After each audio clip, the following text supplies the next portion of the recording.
Back to the jail. নিঃসন্দেহে কারাগারের জীবন খুব কষ্টময় হয়, কিন্তু কয়েদিদের এর থেকে বেশি কষ্ট হয় যখন কোনো কয়েদি জেল থেকে মুক্ত হয়ে বাইরের জগতে আসে। কারণ জেল থেকে আসা কোনো ব্যক্তিকে না কেউ সম্মান দেয় আর না কেউ কোনো কাজ দেয়, কারণ সবাই তাকে ক্রিমিনালি ভাবতে শুরু করে। এমনই কিছু ডেভিড নামের এক ব্যক্তির সাথে হয়েছে।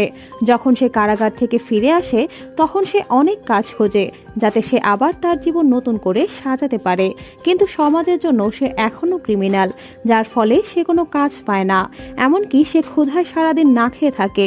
এরপর সে মনে করে যে জেলের জীবনই ভালো, কমসে কম 3 বেলা খাবার তো দেয়। এরপর সে একটি ব্যাংকে ডাকাতি করার চেষ্টা করে যাতে তাকে পুলিশ ধরে কারাগারে বন্দি করে দেয়। সে ব্যাংকে ডাকাতি করে এবং পুলিশ তাকে ধরে, কিন্তু যখন তাকে আদালতে উপস্থিত করা হয় তখন জজ তাকে প্রশ্ন করলে সে বলে যে সে বাধ্য ছিল। তারপর কেন সে ডাকাতি করেছে সব বিস্তারিত জানার পর জজ যে শুনানি দেয় তা শুনে সবাই অবাক হয়ে যায়। জজ তাকে শাস্তি দেওয়ার বদলে একটি ভালো চাকরির ব্যবস্থা করার অর্ডার দেয় এবং পরে ডেভিডকে একটি কনস্ট্রাকশন কোম্পানিতে চাকরি দিয়ে দেয়া হয়, যেখানে এখন সে ভালোই আছে।